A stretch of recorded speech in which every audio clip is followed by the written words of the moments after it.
नमस्कार, मैं नेहा पाल और आप देख रहे हैं धर्म ज्ञान। पहले अनिरुद्धाचार्य महाराज, फिर प्रेमानंद महाराज और अब बागेश्वर धाम के पीठाधीश्वर पंडित धीरेन्द्र कृष्ण शास्त्री चर्चाओं में हैं।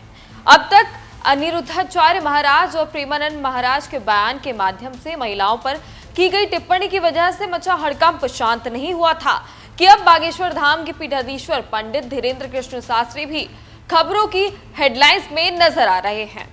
लेकिन इस बार महिलाओं की तस्करी को लेकर एक शख्स का कहना है कि पंडित धीरेन्द्र कृष्ण शास्त्री महिलाओं की तस्करी करते हैं। अब ऐसे में सवाल उठता है कि क्या सच में ऐसा है या फिर ये कोई साजिश है।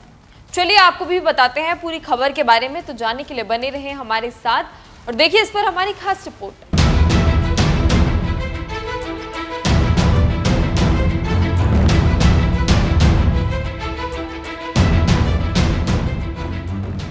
बागेश्वर धाम के पीठाधीश्वर पंडित धीरेन्द्र कृष्ण शास्त्री महिला तस्कर हैं। कोई धर्म गुरु नहीं, धर्म की आड़ में महिलाओं को बेचने का धंधा कर रहे हैं पंडित धीरेन्द्र कृष्ण शास्त्री। ऐसा हम नहीं बल्कि लखनऊ यूनिवर्सिटी के प्रोफेसर रविकांत का कहना है। दरअसल 31 जुलाई को लखनऊ यूनिवर्सिटी के प्रोफेसर रविकांत ने सोशल मीडिया पर पोस्ट करते हुए लिखा कि नॉन बायोलॉजिकल प्रधानमंत्री नरेंद्र मोदी द्वारा घोषित छोटा भाई धीरेन्द्र शास्त्री की आड़ में महिला तस्करी कर रहा है। इसकी गहरी जांच होनी चाहिए और दोषी पाए जाने पर धीरेन्द्र शास्त्री को फांसी होनी चाहिए। लेकिन अब ऐसे में सवाल उठता है कि लखनऊ के प्रोफेसर ने बागेश्वर धाम के पीठाधीश्वर के खिलाफ इतना बड़ा बयान लिखा क्यों? आखिर कैसे ये मामला शुरू हुआ? क्या इसके पीछे कोई साजिश छिपी है या फिर बात कुछ और है?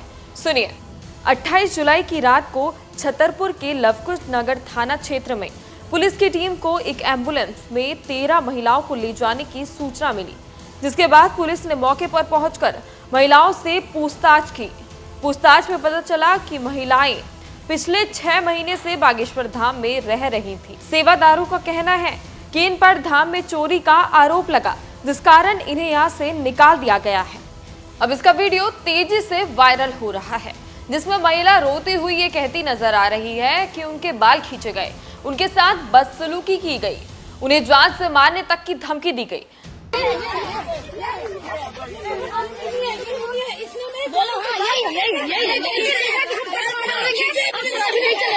कहाँ से आए हो आप?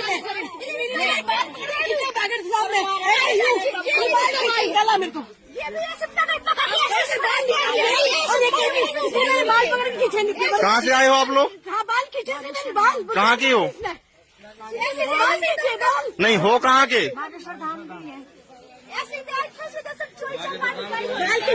अभी कहाँ जा रहे थे आप? अभी कहाँ जा रहे थे आप? मैम आपसे बात कर रहे हैं। आप अभी कहाँ जा रहे थे? आप खड़ा कहाँ हो? बागेश्वर वाले के आप कहाँ लेके जा रहे थे? अभी कहाँ जा रहे थे? मैं आपसे पूछ रहा हूँ। हमारी प्रेस बाधा तो हम दे रहे थे, हमारी प्रेस बाधा। कोई जवाब क्यों नहीं दे रहे मैडम आप? मेरे बाल पकड़ पकड़ से निकाले, इसने बाल छूट के आप इनको पहचानती हैं? मिनी है। आप कहाँ जा रही थी? अरे जबरदस्ती ये लोग हमको गाड़ी में बैठा के पता नहीं कहाँ ले जा रहे थे। आप गाड़ी में क्यों बैठे थे?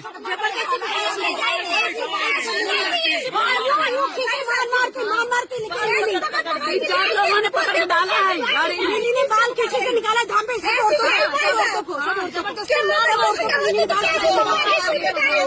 क्या मचा रखा है आप लोगों ने?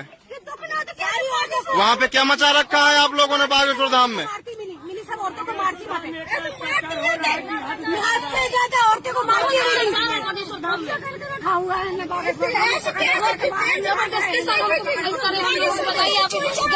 जान से मारने की कोशिश कर रही है, सबको जान से मरवा रही है, ये काट डालेंगे। विश्वास नहीं है।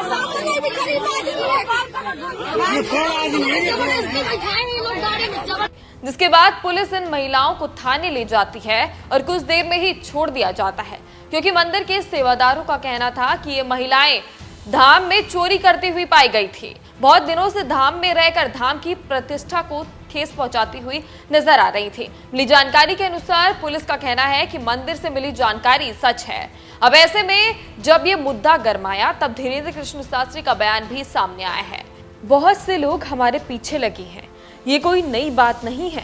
पहले सनातन के खिलाफ, कभी भगवान भोले की काशी के खिलाफ अनवरत बयानबाजियां और हमारे खिलाफ भी साजिशें रचते रहे। ना हम झुकेंगे, ना हम रुकेंगे। जब तक हमारे तन में प्राण है तब तक हम देश के हिंदुओं को एक करने के लिए, जातिवाद को मिटाने के लिए और राष्ट्रवाद के ध्वज को फहराने के लिए गांव-गांव, गली-गली तक जाएंगे। ये एक षड्यंत्र चल रहा है, वो बेनकाब हो रहा है। हम ना रुकेंगे, ना झुकेंगे। हिंदुओं की बेटियों का क्या होगा? ना बच्चे सुरक्षित हैं, ना सनातन सुरक्षित है। हमें लगता है कि ये अफवाह है, इस पर ध्यान नहीं देना चाहिए। इस देश में कानून है, संविधान है। कोई गलत करेगा तो वो छोड़ा नहीं जाएगा। आपको बता दें कि लखनऊ यूनिवर्सिटी के प्रोफेसर रविकांत के खिलाफ मध्य प्रदेश के छतरपुर में बागेश्वर धाम जन समिति के धीरेन्द्र कुमार गौर ने रिपोर्ट दर्ज कराई है। प्रोफेसर के खिलाफ धारा 353 BMNS के तहत मामला दर्ज कर लिया है और इस प्रावधान के तहत अगर किसी व्यक्ति की भावनाएं आहत होती हैं या फिर झूठी जानकारी फैलाई जाती है तो उसके खिलाफ 3 साल तक की सजा हो सकती है। इसके अलावा आपको बता दें कि पंडित धीरेन्द्र कृष्ण शास्त्री आए दिन सोशल मीडिया की खबरों में छाए रहते हैं, कभी किसी की समस्याओं को सुलझाने को लेकर तो कभी लोगों के मन की बात को पढ़ने को लेकर। पंडित धीरेन्द्र कृष्ण शास्त्री का कहना है कि सालों से ध्यान और विधि से उन्होंने ये विद्या हासिल की है, इसलिए लाखों भक्त उनके दरबार में अपनी परेशानियों को हल करने के लिए आते हैं। लेकिन इस बार पंडित धीरेन्द्र कृष्ण शास्त्री पर इस तरह के गंभीर आरोप लग रहे हैं। उससे आपको क्या लगता है कि क्या ये सच हो सकता है या फिर कोई साजिश है? इस पर आपका क्या कहना है? अपनी राय हमें कमेंट कर जरूर बताएं।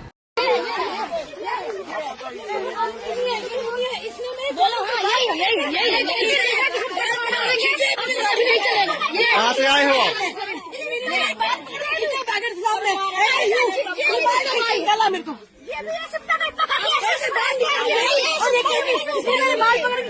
कहाँ से आए हो आप लोग? कहाँ के हो? नहीं हो कहाँ के?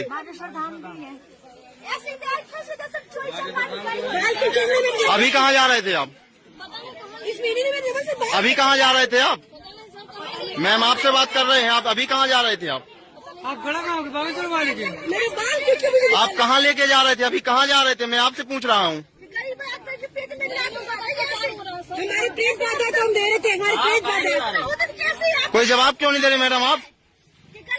मेरे बाल पकड़ पकड़ से निकाले, इसने बाल छूट छूट के। आप इनको पहचानती हैं? मिनी मिनी है, ये मिनी है। आप कहाँ जा रही थी? अरे जबरदस्ती ये लोग हमको गाड़ी में बैठा के पता नहीं कहाँ ले जा रहे थे। आप गाड़ी में क्यों बैठे थे?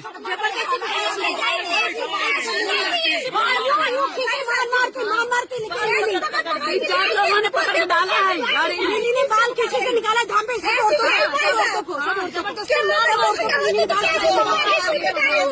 क्या मचा रखा है आप लोगों ने? वहाँ पे क्या मचा रखा है आप लोगों ने बागेश्वर धाम में? मिनी सब औरतों को मारती ज्यादा औरतों को मारती जबरदस्ती जान से मारने की कोशिश कर रही है, सबको जान से मरवा रही है, ये काट डालेंगे। लोगों को कोई विश्वास नहीं है। जबरदस्ती बिठाएंगे ये लोग गाड़ी में।